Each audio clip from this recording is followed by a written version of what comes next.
오늘 창세기 3장 세 번째 말씀인데요. 죄송한데 이번 주 금요일 한 번 더 해야 될 것 같습니다. 그래서 오늘 3장 14절에서 19절까지 본문을 가지고 말씀을 같이 나누려고 합니다. 세월호 참사 발생 1129일 되는 지난 19일 날 세월호 현장 수습본부에서 3층 객실에서 유골을 수습을 했습니다. 그래서 유골의 치아와 치열을 감정한 결과 단원고 학생인 허다윤 양으로 확인이 됐습니다. 생존자들의 증언에 의하면 다윤 학생은 자기가 헬기 구조 순서였는데 뒤에 있는 친구를 먼저 보내고 그리고 이제 자기는 빠져나오지를 못했던 거였었어요. 그 허다윤 양 어머니가 나와서 증언을 했습니다. 그리고 친구들이 증언하기를 다윤이는 친구들하고 관계에서 한 번도 큰 소리를 낸 적이 없고 화를 내본 적이 없고 그리고 언제나 친구들에게 양보를 했던 그런 아이로 기억을 했습니다. 선악을 알게 하는 지혜의 나무를 먹었습니다. 그러자 놀라운 일이 일어났어요. 눈이 밝아졌습니다. 그들이 눈이 밝아져서 발견한 게 뭐였나요? 자기의 벌거벗음을 발견합니다. 사람이 벌거벗음을 발견했다는 게 어떤 뜻이라고 그랬습니까? 자기 열등감, 비교의식, 그리고 스스로 자기에 대한 비하감입니다. 그래서 사람은 인정받지 못하는 마음을 가지고 평생을 고통스럽게 사는 거예요. 사람들에게 인정받으려고 계속 옷을 갈아입습니다. 이렇게 하면 사람들이 나를 알아줄까? 그래서 열심히 외모를 가꾸는데 이제 외모 평준화 시대잖아요. 누구나 다 성형외과 다녀오면 다 비슷비슷해져서 돌아오니까. 전에는 뭐 쌍꺼풀 수술 돈 있는 사람이나 했는데 요새는 뭐 마음만 먹으면 누구나 다 할 수 있으니까. 외모에 무화과나무 치마입이 소용이 없는 거예요. 전에는 대학 졸업장 가지면 그래도 인정을 받았는데 이제는 뭐 대한민국 10사람 중에 8명이 대학을 나왔으니까 이제 학벌 가지고도 자기가 인정을 못 받는 겁니다. 이런 열등감과 인정받지 못하는 마음 때문에 사람은 점점점 자기 중심, 이기적인 사람이 되는 거예요. 그래서 육신의 정력, 안목의 정력, 이생의 자랑, 이건 전부 자기 과시입니다. 자기를 드러내려고 하는 거예요. 그래서 하나님께서 이 무화과나무 잎 치마를 해입은 아담과 하와에게 가죽 치마를 해입으셨죠. 벌거벗음에 대해서 이 죄로 말미암아 우리가 구원을 받았으면 이 벌거벗은 눈이 밝아져서 자기 벌거벗음을 알았으니까 이 벌거벗은 부끄러움에서 벗어나야 돼요. 그러면 부끄러움을 벗어버렸다는 건 뭘 의미합니까? 그게 예수님의 세 계명입니다. 내가 너희를 사랑한 것 같이 너희도 서로 사랑하라. 그래서 부끄러움과 서로 사랑하라는 이 세 계명이 서로 마주보고 있는 거예요. 우리가 서로 사랑할 때 우리는 비로소 죄로부터 구원받은 사람이 되고 마귀의 권세를 이기고 하나님의 자녀로 거듭난 사람이 될 수 있습니다.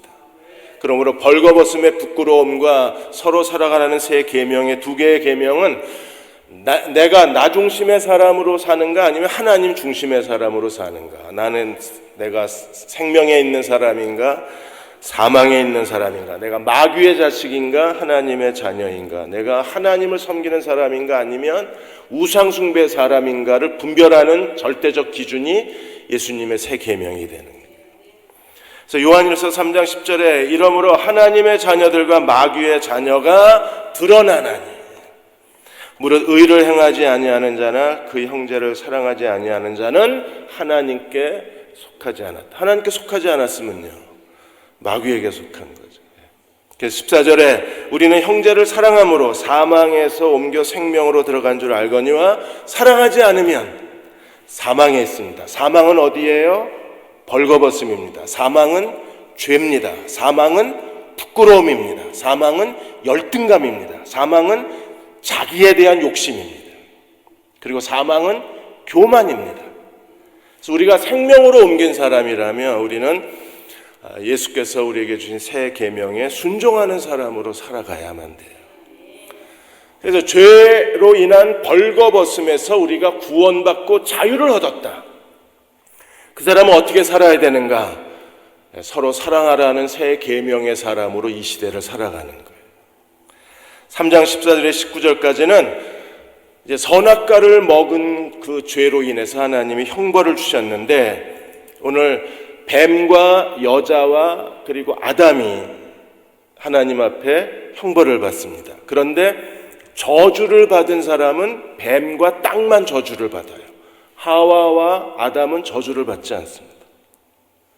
이상하지 않으십니까? 뱀은 저주를 받고 땅은 저주를 받는데 아담과 하와는 저주를 받지 않아요. 대신에 오늘 이 뱀과 여자와 남자가 저주를 받는데 여기에 보이지 않는 세 가지 전쟁이 일어나요. 뱀의 후손과 여자의 후손 사이의 전쟁, 그 다음에 아내와 남편에 대한 주도권의 전쟁, 여자와 남편의 전쟁, 그리고 남자와 노동에 대한 전쟁. 그래서 보이지 않는 세 가지 전쟁이 인간을 지배하는 거대한 세계관을 형성하고 인간의 삶의 가치관을 형성하고 있는 거예요. 여러분이 어제 뉴스 보신 것처럼 미국의 유명한 팝 가수 아리아나 그란데가 영국의 제2의 도시 맨체스터 공연을 했는데 거의 한 2만여 명이 모여 있었는데 거의 공연 끝 무렵에 자살 폭탄 테러가 일어나서 22명 이상이 죽고 50여 명이 크게 다쳤습니다. 그러니까 2005년도에 런던 지하철 테러에서 50여 명이 그때 죽었었는데, 런던 지하철 테러 이후에 가장 큰 테러가 어제 일어난 맨체스터 테러입니다. IS가 공공연하게 자기들이 저질렀다 그랬어요. 그래서 지금 유럽과 전 세계는 테러와의 전쟁에 고통스러워하고 힘겨워하고 있습니다.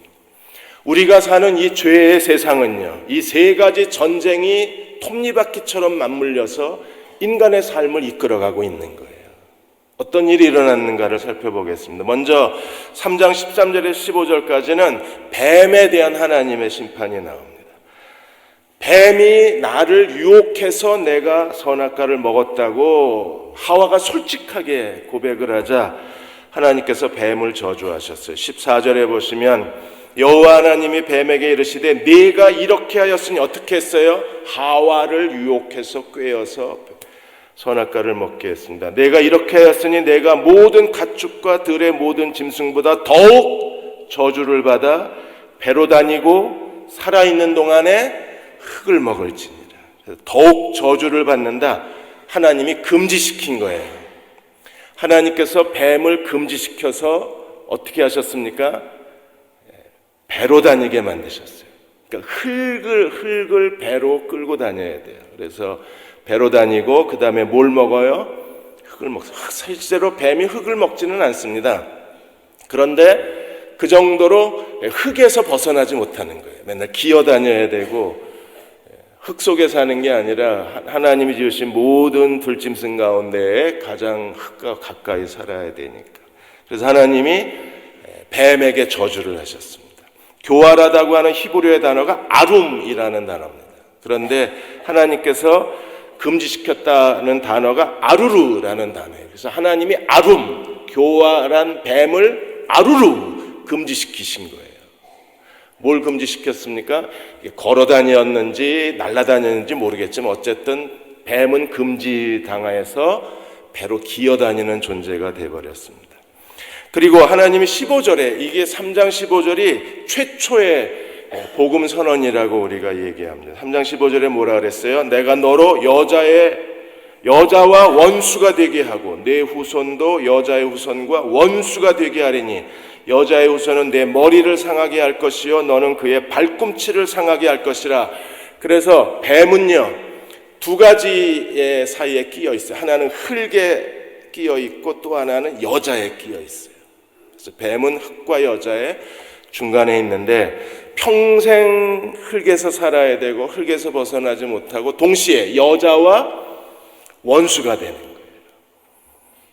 그래서 15절에 내 후손도 여자의 후손과 원수가 되게 하리니 여자의 후손은 내 머리를 상하게 할 것이요 너는 그의 발꿈치를 상하게 할 것이라.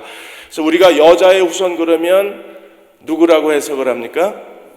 예수님. 왜냐하면 우리는 다 남자의 자녀 후손인데 예수님은요, 남자 없이 동정녀 마리아에게서 태어났기 때문에 예수님은 모든 인류가 다 남자에게서 태어났지만 예수님은 남자 없이 성령으로 잉태되어서 태어나셨기 때문에 그래서 여자의 후손이라고 그래요. 지금 일부 구약학자들은 이 3장 15절이 최초의 그 하나님의 복음이라고 하고 여자의 후손이 메시아라는 걸 거부하는 신학자들도 꽤 많이 있습니다. 3장 15절이 거부가 되면 이게 성경 전체의 축이 흔들려 버리는 거예요. 그래서 여자의 후손이 예수가 아니라고 설명하고 설득하는 신학자들이 많았습니다. 그런데 보수주의적 관점에서는 여전히 여자의 후손은 우리가 메시아로 해석을 하는 거예요. 그래서 내 후손도 여자의 후손과 원수가 되게 하려니 여자의 후손은 내 머리를 상하게 할 것이요. 여러분, 머리가 상하면 권세가 깨진 거잖아요. 머리가 상하면 그의 모든 주권이 파괴를 당한 겁니다. 그리고 여자의 후손은, 뱀의 후손은 그의 발꿈치, 여자의 후손의 발꿈치를 상하게 하리라. 이게 전부 똑같은 히브리어 단어로 돼 있어요. 내 머리를 슈프할 것이요. 그러면 그의 발꿈치를 슈프할 것이다. 부수면 부수게 하리라. 이렇게 돼 있습니다. 예수님이 이 땅에 오셔서 십자가에 죽으시고 부활하심으로 말미암아 사탄의 머리를 부셔버리셨어요. 그래서 마태복음 12장 28절 29절에 이렇게 말씀하셨습니다. 그러나 내가 하나님의 성령을 힘입어 귀신을 쫓아내는 것이면 하나님의 나라가 이미 너희에게 임하였느니라. 사람이 먼저 강한 자를 결박하지 않고서 어떻게 그 강한 자의 집에 들어가 세간을 강탈하겠느냐. 결박한 후에야 그 집을 강탈하리라. 그러니까 예수님이 십자가에 죽으시고 부활하심으로 강한 자를 결박하시고 강한 자에게 노예와 포로가 되어 있던 우리를 자유케 하시고 구원하신 거예요. 누가복음 10장에서는 제자들에게 이렇게 말씀하셨습니다. 18절 19절에 예수께서 이르시되 사탄이 하늘로부터 번개같이 떨어지는 걸 내가 보았노라. 그러니까 사탄이 하늘로부터 번개같이 떨어졌어요. 이제 임박한 진노가 가까이 온 걸 알고 사탄의 모든 활동이 활발해진 겁니다. 그런데 어떻게 됐나요? 19절에 내가 너희에게 뱀과 전갈을 밟으며 원수의 모든 능력을 제어할 권능을 너희에게 주었으니 너희를 해칠 자가 없으리라. 어떻게 없어요? 결코 없으리라. 그리스도가 이미 승리하셨고 우리는 승리하신 그리스도와 함께 있습니다. 그러므로 우리도 모든 원수의 능력을 제어할 권세가 누구에게 있어요? 그리스도에게 있고 우리에게 있습니다. 그러므로 내 여자의 후손이 뱀의 후손의 머리를 부수고 뱀의 후손은 여자의 머리에 발꿈치를 상하게 한다고 했을 때 후손은요, 왕족이라는 뜻입니다. 예수님은 이 땅에 만왕의 왕으로 오셨어요. 그래서 다윗의 씨로 오셨다 그러는 거예요. 이 씨가 후손이라는 뜻입니다. 예수님이 왕으로 오셔서 이 땅에 십자가에 죽으시고 부활하시고 모든 사단의 권세, 죄의 권세, 사망의 권세를 정복하시고 그분이 승리하신 왕이 되셨습니다. 그러므로 고린도전서 15장 24절 25절에 이렇게 말합니다. 그 후에는 마지막이니 그가 모든 통치와 모든 권세와 능력을 멸하시고 사탄의 모든 권력을 멸하시고 나라를 아버지께 바칠 때라. 모든 원수를 그 발 아래 둘 때까지 불갑을 반드시 왕노릇하시리니 맨 마지막에 멸망받을 원수는 사망이니라. 그러니까 지금 마귀는요, 머리가 다 깨진 뱀일 뿐입니다. 머리가 다 깨지고 지금 뱀은 뭐만 남았어요? 꽁지만 남았어요. 꼬리만 남은 거예요. 그런데 머리가 이미 다 깨지고 언젠가 그리스도가 다시 오실 때에 맨 마지막에 멸망받을 원수는 사망입니다. 사탄은 무적행에 던져진 바 되어서 영원히 심판을 받게 될 것입니다. 이미 사탄과 마귀의 권세와 죄의 권세와 죽음의 권세는 다 부셔졌어요. 꼬리만 남았습니다. 근데 우리가 그 꼬리에 흔들리고 있는 거예요. 사탄의 유혹을 견뎌내지를 못합니다. 사탄의 거짓말, 사탄의 유혹, 사탄의 시험에 대해서 너무나 많은 그리스도인들이 형편없이 나가 떨어지고 쓰러지고 하나님께 쓸모없게 되는 거예요. 이미 예수께서 마귀의 강력한 권세를 깨뜨리시고 권세와 통치와 능력을 멸하시고 모든 원수를 이미 발로 밟으셨습니다. 그리고 언젠가 다시 오시면 나라를 하나님께 바치시게 될 영광스러운 그날을 우리가 기다리고 있는데 사탄의 시험을 못 견뎌요. 그러니까 지금도 사탄은요, 흙과 여자 사이에서 뱀이 존재하잖아요. 그런 것처럼 사탄은 끊임없이 하나님의 자녀들을 넘어뜨리고 쓰러뜨리고 쓸모없게 만들고 무능하게 만드는 거예요.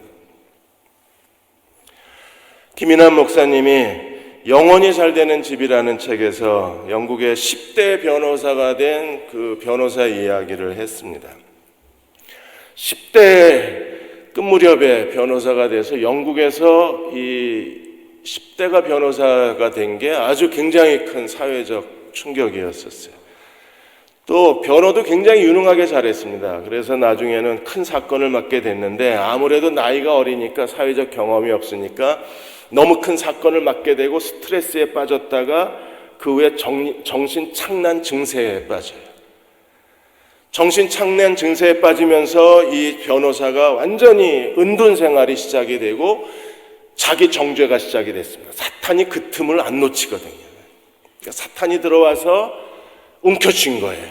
사탄이 들어와서 움켜쥐면 제일 먼저 나타나는 증상이 뭐냐면 자기 비하, 자기 비판, 자기에 대한 정죄감이 커집니다.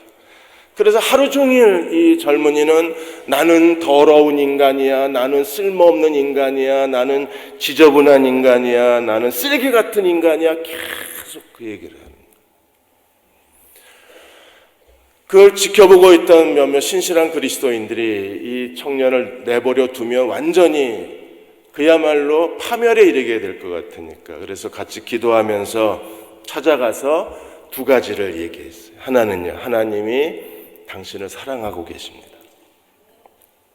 그리고 또 하나는 주님의 모든 보혈이 당신의 모든 죄와 열등감에서 우리를 깨끗게 하실 수 있고 우리를 자유롭게 하실 수 있습니다.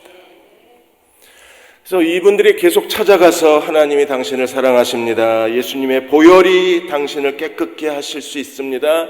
예수님을 믿기만 하면 예수님의 보혈이 당신의 모든 어두운 마음을 정결케 하실 것입니다. 자유롭게 하실 것입니다. 오늘 성가대가 찬양한 것처럼 주님이 당신 마음에 빛을 비춰주시면 당신은 모든 어두움에서 자유로워질 수 있습니다. 견디질 못한 이 청년이 예수님을 영접하는 기도를 드렸습니다. 그리고 십자가에 죽으신 그리스도께서 자기의 모든 더럽고 추한 죄를 용서하셨다는 그 하나님의 사랑과 용서를 온 마음으로 받아들여요. 그리고 십자가 앞에 엎드립니다.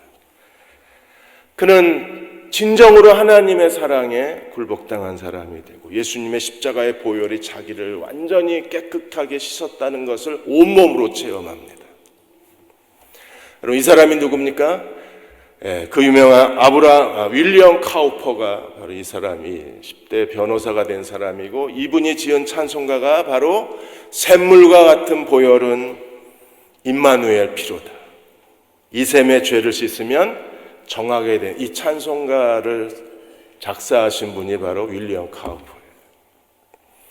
지금도 사탄은요 계속 우리한테 얘기합니다. 넌 쓰레기야. 너는 무능한 사람이야. 네가 뭘 할 수 있다고 생각하냐. 계속 우리를 좌절하게 만들고 자기 자신에 대해서 실망하게 만들어요. 여러분, 그거를 마저 고개를 끄덕하는 순간에 우리는 완전히 패배감 속에 들어가 버립니다. 어떻게 해야 되나요? 우리도 하나님의 사랑을 기억해야 돼요. 우리는 어떤 사람이에요? 하나님이 독생자를 주시기까지 사랑한 사람입니다. 우리는 어떤 사람입니까? 아무리 더럽고 추해도 예수님이 그 흘리신 십자가의 보혈로 우리를 정결케 할 수 있는 하나님의 자녀들입니다. 그러니까 지금도 여자의 후손과 뱀의 후손의 영적 전쟁 속에서 우리는 주님을 따라가고 있는 거예요. 두 번째, 3장 16절에 여자에게 준 형벌입니다. 또 여자에게 이르되 내가 네게 임신하는 고통을 크게 더하리니, 임신하는 고통, 해산의 고통입니다. 네가 수고하고 자식을 낳을 것이요. 그래서 여자의 한쪽엔 뭐가 있어요? 자식이 있습니다. 그 다음에 자식을 낳을 것이요. 너는 남편을 원하고 남편은 너를 다스릴 것이니라. 그래서 한쪽엔 남편이 있습니다. 여자의 일생은요, 두 개의 중요한 단어가 뭐예요? 한쪽은 자식, 한쪽은 남편입니다.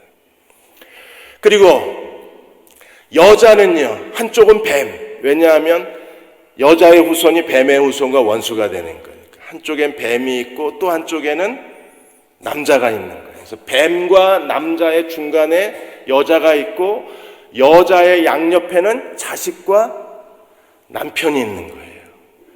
그래서 여자는요, 무엇으로 삽니까? 자식과 남편 두 개의 단어로 살아가는 존재가 여자가 된 거예요. 그래서 하나님은 여자에게 준 두 개의 형벌이, 하나는 출산의 고통을 크게 더하신 것이요. 단순히 출산의 고통만 더했겠어요? 아니요. 자식 키우는 것 이상의 여자의 고통은 없습니다. 왜 내가 이렇게 고통스럽게 애를 키워야 되나, 뭐가 잘못됐나 궁금하신 분은 이번 주 토요일 날 오시면 해답을 얻으실 수 있어요. 아이를 키우는 데에도 우리가 복음의 원리가 적용되지 않으면 아이를 키울 수가 없어요. 또 한쪽은 남편과의 전쟁입니다. 자식과의 전쟁이 있고 남편과의 전쟁이 있어요. 오늘 뭐라 그랬습니까? 너는 남편을 원하고 남편은 너를 다스릴 것이라. 너는 남편을 사모하고 남편은 너를 다스릴 것이라. 그래서 어떤 분은 뭐라고 해석을 합니까? 남자에 대한 그리움으로 사는 게 여자의 형벌이래요. 이거 해석을 잘못하셔서 그래요. 워낙 해석은 이렇게 되는 겁니다. 네가 남편을 소나기에 넣으려 하지만 너는 남편의 소나기에서 못 벗어난다, 그거예요. 해석을 잘해야 돼요. 남자에 대한 그리움이요? 왜 이렇게 낭만적으로 해석을 해요? 그 뜻이 아니라 내가 남편을 마음대로 다스리려고 해도 너는 남편의 다스림에서 못 벗어난다. 감옥이에요, 감옥, 남편이. 지금은요, 아예 출산을 안 하잖아요. 그래서 여자들이 지금 이 하나님의 형벌에서 대탈출극을 하고 있어요. 수고하고 애 낳기가 싫어요. 왜요? 이번에 보건복지부에서 발표한 자료를 가지고 한국보건사회연구원에서 통계청 자료를 가지고 조사를 했는데 1985년에서 2014년까지 통계청 자료를 가지고 조사했습니다. 자녀 출산율하고 교육비 증가하고가 서로 비례하는 거예요. 그래서 교육비가 높아질수록 여자들이 애를 안 낳아요. 그럼 어떤 교육비 항목이 제일 부담이 되는가? 대학 보내는 거하고 사교육비. 이 사교육비 때문에 엄마가 식당 가서 설거지하고 사교육비 때문에 그 야구르트 아줌마 옷을 입잖아요. 애 공부시키려고. 그러니까 이게 엄마에게는 너무 고통스러운 일인 거예요. 그러니까 아예 애를 안 낳아요. 애만 안 낳아요? 결혼도 안 해요. 그러면 하나님이 여자의 두 가지 형벌이, 하나는 자식이고 하나는 남편인데 결혼 거부, 애를 안 낳아요. 지금 여자 인구 1000명당 결혼하는 비율이 2000년도에는 41.2명이었습니다. 2000년도에 15년 전에, 16년 전에. 그런데 2015년도에는 인구 1000명당 결혼 비율이 28.6명입니다. 30%가 뚝 떨어졌어요.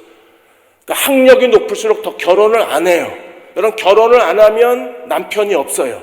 애를 안 낳으면 자식이 없어요. 그럼 하나님은 해산의 고통을 주셨고 너는 남편의 소나기에서 못 벗어나 그랬는데 두 가지가 다 없어져요. 그러면 여자가 하나님의 형벌의 이 거대한 감옥에서 대규모 탈출하는 시대가 되어버리는 거예요. 그리고 하나님의 형벌에서 탈출한다는 건 무슨 뜻입니까? 하나님의 주권이 깨지는 거예요. 하나님 주권이 실종되는 겁니다. 요즘 한국 사람들은 경찰을 얼마나 우습게 알아요. 그런 것처럼 하나님의 주권에 대해서 완전히 외면을 하는 거예요. 그러니까 애도 안 낳아, 남편도 없어, 이렇게 돼버리는 거예요. 그러나 하나님은 우리를 어떻게 하셨나요?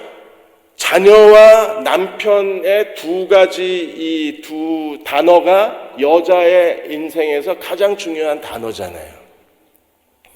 그러니까 성경에 보면 이 두 개의 단어를 끝까지 추구한 사람들이 하나님께 놀랍게 쓰임을 받았고, 이 두 개의 단어를 잃어버리지 않으려고 몸부림친 여자들이 하나님께 영광스럽게 쓰임을 받은 거예요. 여러분, 한나 같은 경우에, 사무엘의 어머니 한나 같은 경우에 그 엘가나가 얼마나 사랑했어요. 그러니까 한나는요, 얼마든지 남편 사랑만 의지하고 살아도 행복하게 살아요. 왜? 항상 재물을 몇 배로 주고, 그리고 공개적으로 그 남편이 내가 그대를 10 아들보다 더 사랑하는데 왜 그러냐 그러잖아요. 그러니까 남편의 사랑은 있었지만, 그러나 한나에게는 또 하나 단어가 없는 거예요. 뭐가 없어요? 자식이 없는 거예요. 그러니까 두 개의 단어를 다 가져야 여자가 되는 거잖아요. 그러니까 한나가 하나님 앞에 얼마나 힘쓰고 해서 기도했는지, 술 취한 여자가 중얼거리는 것처럼 기도했잖아요. 그리고 나중에 아예 그 아이를 하나님께 바치잖아요. 그 아이가 누구예요? 사무엘이요. 그러니까 두 개의 단어를 움켜쥐고 하나님께 쓰임 받으려고 했던 한나 때문에 하나님이 사사시대에서 왕정시대의 전환점에 하나님이 자기 마음에 합한 제사장을 이렇게 세우셨는데, 그분이 바로 사무엘 선지자가 되는 거예요. 룻도 보십시오. 룻도 얼마나 신실한 모압 여자입니까? 모압 여자고 끝까지 시어머니를 사랑해서 시어머니를 따라서 베들레헴까지 왔는데, 룻은요, 두 단어가 다 없잖아요. 하나는 남편이 없고 하나는 자식이 없고. 그러니까 시어머니가 뭘 구해줘요? 남편을 구해주잖아요. 그래서 남편을 구하려고 시어머니가 자기 며느리 룻을 어디다 집어넣어요? 보아스 침대에다 집어넣잖아요. 아니, 세상에 어떤 시어머니가 자기 며느리를 남의 남자 침대 속에 집어넣는 시어머니가 어디 있어요? 아, 시어머니라 그렇구나. 잊어버렸네.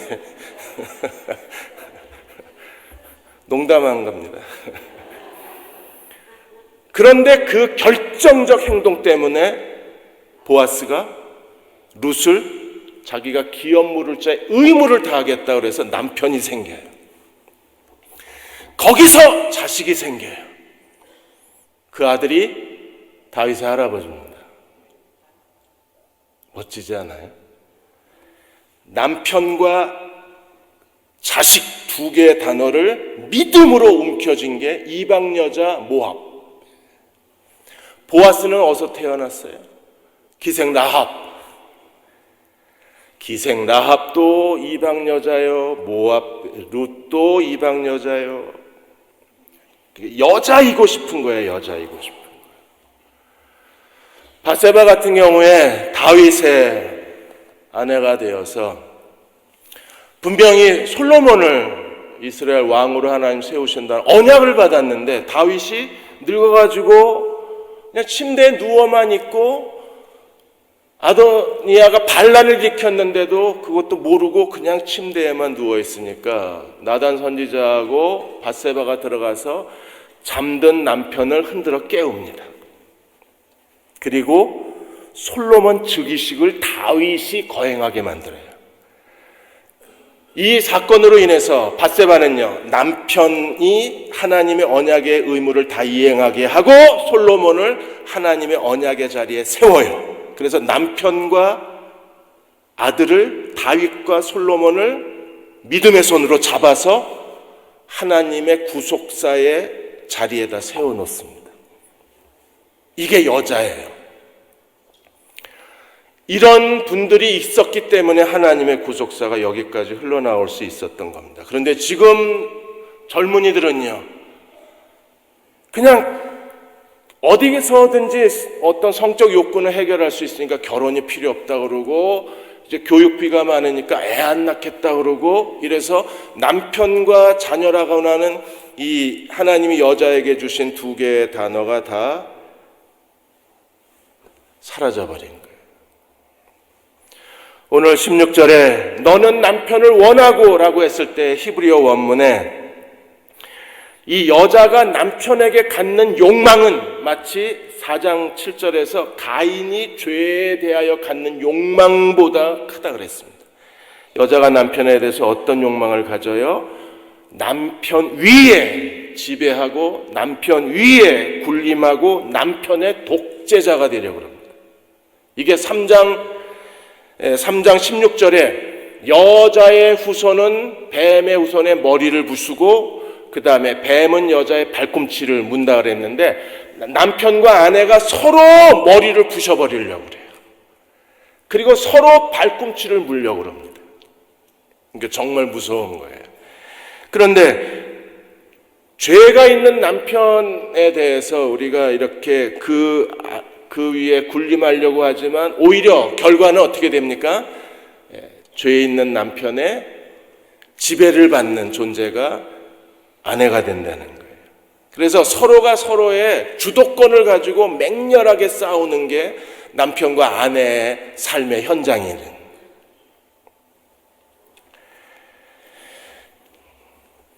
남편이 얼마나 미스터리하고 이상한 존재인가, 이런 글이 하나 있습니다. 남편에 대한 겁니다. 아내가 이렇게 말합니다. 집에 들어오면 걱정되고, 집에 안 들어오면 걱정되고, 집에 들어오면 답답하고, 집에 들어오자마자 자빠져 자면 서운하고, 안 자고 뒹굴거리면 짜증나고, 집에 들어와서 말 걸면 피곤하고, 또 말 안 걸고 가만히 있으면 삐졌나 궁금하고. 진짜요? 집에서 빈둥거리면 밖에 나갔으면 좋겠다 싶고, 밖에 나가면 좀 일찍 들어오지라고 싶고. 이게 남편이 미스터리한 존재가 아니라 아내가 이상한 것 같아요, 제가 볼 때.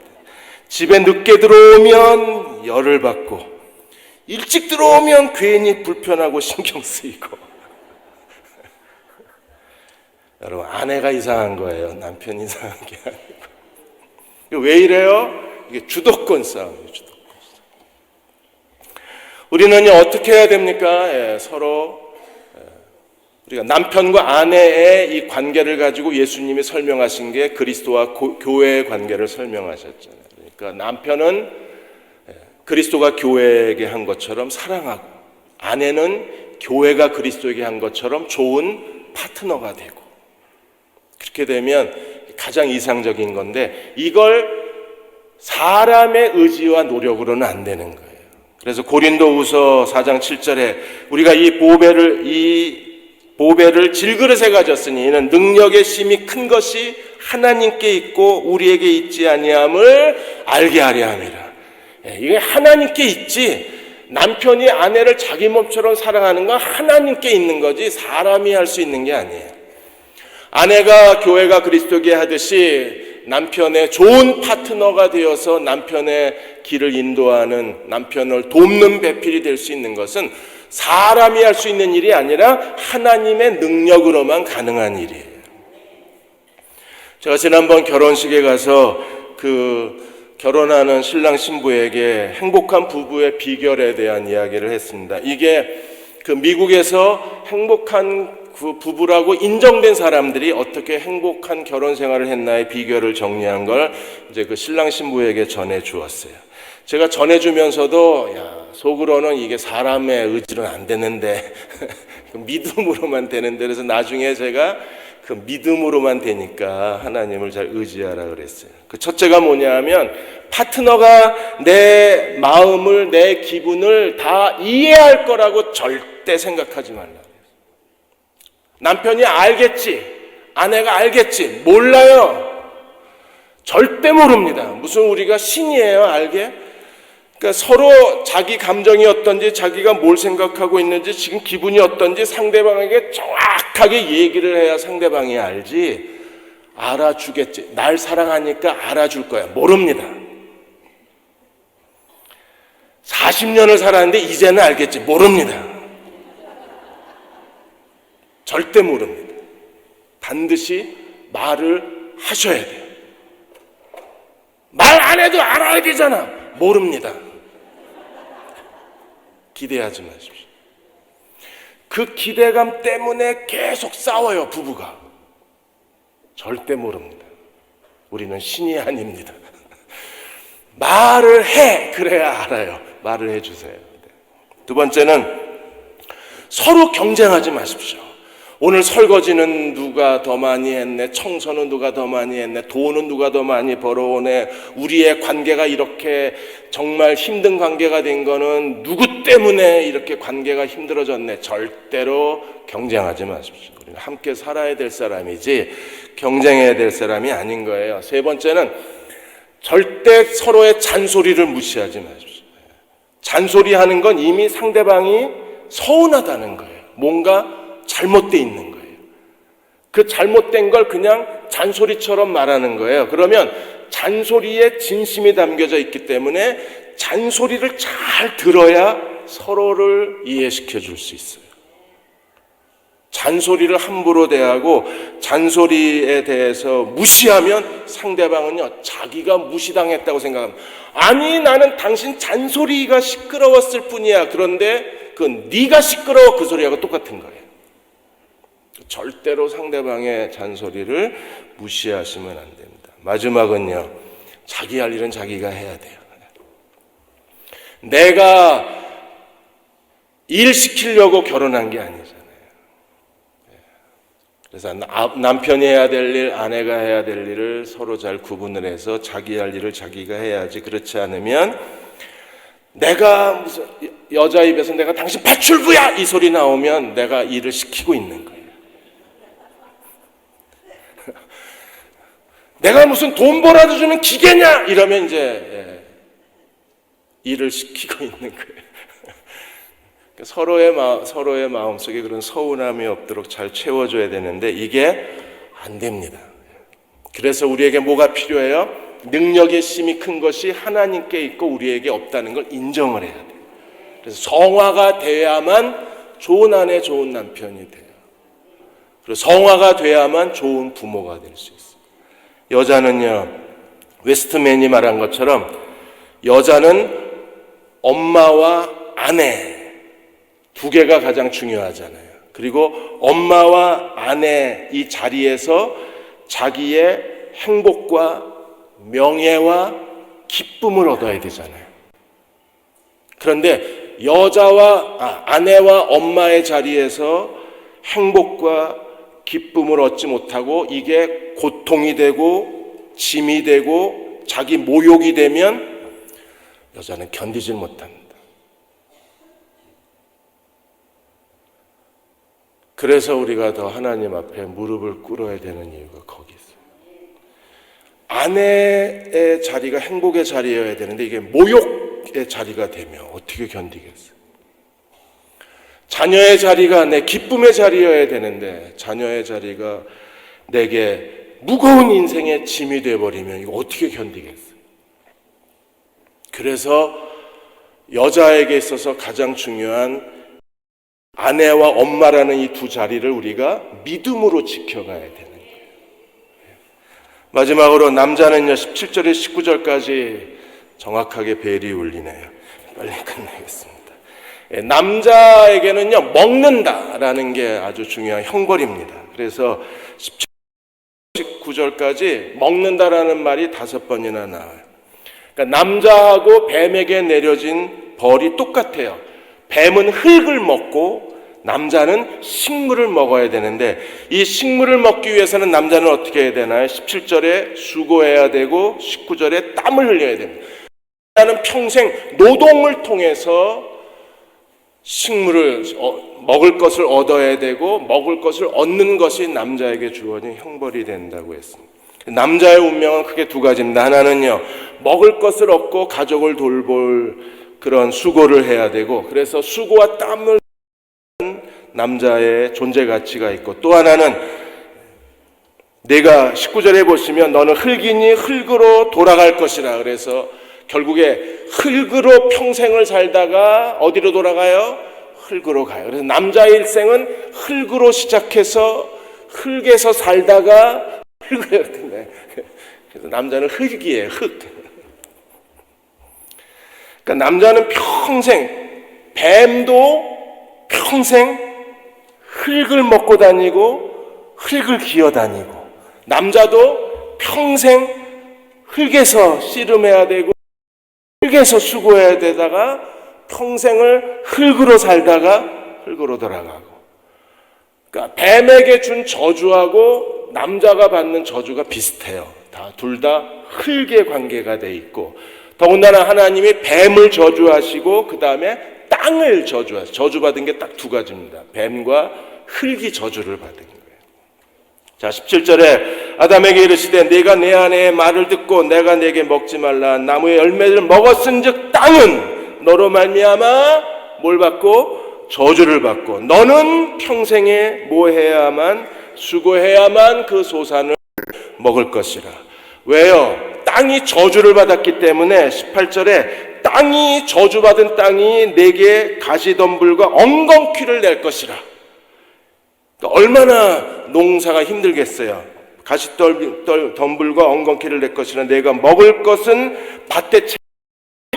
19절 내가 흙으로 돌아갈 때까지 얼굴에 땀을 흘려야 흙에서 먹을 것을 먹으리니 내가 그것에서 취함을 입었음이라. 그래서 남자의 인생은요, 하나님이 그 선악과를 먹은 저주가 뭐예요? 흙에서 취함을 받았으니 흙에서 살다가 언제까지 더불어 살아요? 흙으로 돌아갈 때까지. 지금 남자들은요 정말 직장 구하기가 어렵습니다. 이번에 YBM 한국 토익위원회에서 지금 대학생하고 직장이 6,405명을 대상으로 설문조사를 했는데 10명 중 10명 시험 가겠다 그랬어요. 왜 공무원 시험을 간다 그럽니까? 공무원 시험은요 정년이 보장돼 있어요. 그래서 6,405명 가운데 그 60%의 사람들이 대답을 했는데, 거기 이 첫 번째 이유가 정년 때문에, 두 번째는 좋은 복지제도와 그 다음에 근무 환경 때문에, 세 번째는 공정한 채용 기회 때문에, 네 번째는 공무원 연금 때문에. 이제는 정년 퇴직하고도 20-30년을 더 살아야 되니까 젊은 사람들이 연금에 대한 고민이 된 거예요. 그런데 국가의 공무원 연금보다 더 안정적인 게 없잖아요. 그래서 공무원 시험을 보겠다고 하는 거예요. 창업으로 대기업으로 뛰쳐나갔던 많은 젊은이들, 심지어 이미 직장을 하고 있는 젊은이들도 다시 공무원 시험 준비를 하고 있습니다. 그 이유가 어디 있어요? 안정적으로 가족을 먹여 살리기 위해서, 자기 인생이 보장받기 위해서는 어떤 직업을 갖느냐가 우리에게 너무나 중요한 겁니다. 그러니까 남자는 먹여 살리는 이 생계 문제가 제일 어려워요. 그리고 그것을 통해서 또 어떻게 자아 실현을 이루냐가 너무 중요한 거예요. 우리는 어떻게 시편 37편에서 너의 길을 여호와께 맡기라, 저를 의지하면 누가 이루시고? 하나님이 이루시고. 그래서 믿음으로 사는 걸 배워야 되는 거예요. 우리가 예수 그리스도를 믿고 구원받으면 우리는 사망에서 생명을 얻은 사람입니다. 생명의 사람이 됩니다. 우리가 예수 그리스도를 믿고 성화되면 나를 포기하고 그리스도를 믿는 믿음으로 살고, 더 이상 내가 나를 의지하지 않고 주님을 의지하고 살면 우리는요, 내가 너희를 사랑한 것 같이 너희도 서로 사랑하라. 우리는 비로소 남편을 사랑할 수 있고, 아이를 사랑할 수 있고, 아내를 사랑할 수 있고, 그리고 부모와 자녀를 사랑할 수 있어요. 성화가 안 일어나면 누구도 사랑할 수 없어요. 내 자신이 십자가에 못 박히고 그리고 그리스도와 함께 다시 살아야만 우리는요 서로를 사랑할 수 있는 존재가 될 수 있어요. 그리고 무엇보다 우리는 예수님으로 우리는 진정한 안식을 얻어야 합니다. 이 평생의 수고와 땀을 가지고 살아야 돼요. 우리는 일하지 않으면 먹을 수가 없습니다. 그런데 하나님이 우리에게 주신 놀라운 하나님의 복이 무엇입니까? 우리에게 안식의 복을 주셨어요.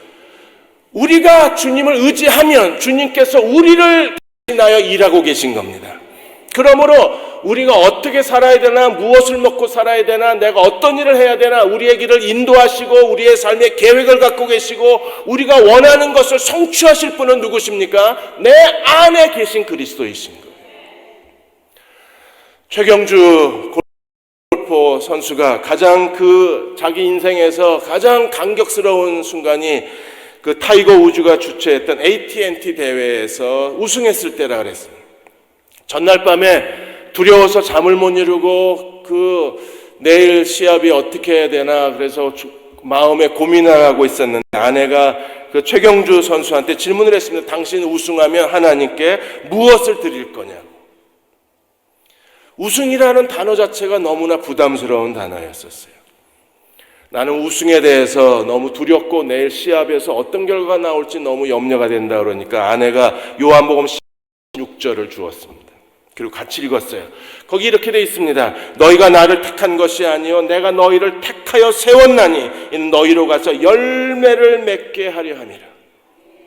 그리고 그 말씀을 아내하고 외웠습니다. 내가 너희를 택한 것이 아니요 너희가 나를 택한 것 내가 너희를 택하여 세웠나. 그때 최경주 선수에게 큰 깨달음이 왔어요. 내가 우승하려고 하나님을 붙잡고 내가 우승해달라고 하나님을 의지하는 게 아니구나. 내가 원하는 것보다 하나님이 더 원하시는구나라는 사실을 깨달았어요. 왜? 내가 하나님을 택한 것이 아니라 하나님이 우리를 택하셔서 나로 하여금 열매 맺게 하시는 건 하나님이 원하시는 거예요. 이 대회에서 우승하는 건 하나님이 원하시는 거다. 하나님의 영광의 열매다라는 생각이 들더랍니다. 그래서 시합하는 동안에 오직 그 말씀에만 집중을 한 거예요. 내가 하나님을 택한 게 아니라 하나님이 나를 택하셨습니다. 내가 순종하기만 하면 하나님이 많은 열매를 거두실 줄로 믿습니다. 하나님, 내가 이 대회에 온 힘을 다하게 해주십시오. 그리고 이 대회가 하나님이 원하시는 열매를 거두게 해주십시오. 그러니까 대회하는 동안에 우승하나 안 하나 그 생각이 하나도 없고 모든 염려가 다 사라지고 오직 하나, 내가 하나님을 택한 게 아니라 하나님이 나를 택하셨다. 나로 하여금 많은 열매를 맺기를 원하신다. 주여 당신의 뜻대로 하시옵소서. 그리고 우승을 한 거예요. 요즘에 이 믿음이 없어지신 것 같아요. 우승을 잘 못하시더라고요. 여러분, 안식의 복을 주셨어요. 내가 원하는 것보다 주님이 더 많이 원하고 계세요. 왜요? 너희가 나를 택한 것이 아니라 내가 너희를 택하여 세웠나니 너희로 가서 열매를 맺게 하려 합니다. 여러분, 하나님이 우리에게 열매 맺기를 원하고 계십니다. 우리가 일하는 것 이상으로 하나님이 일하고 계십니다. 믿음을 가지십시오. 믿음을 가져야 영적 전쟁에서 승리합니다. 믿음을 가져야 내가 가정에서 여자, 남자로서 제대로 살아갈 수 있습니다. 내가 믿음을 가져야 내가 땀을 흘리고 수고하는 모든 땀의 열매를 하나님이 거두실 수 있어요. 내가 노력한 것 이상으로 하나님이 더 큰 영광을 거두어 주실 수 있어요. 그 믿음으로 사는 저와 여러분이 되시기를 주의 이름으로 축원합니다.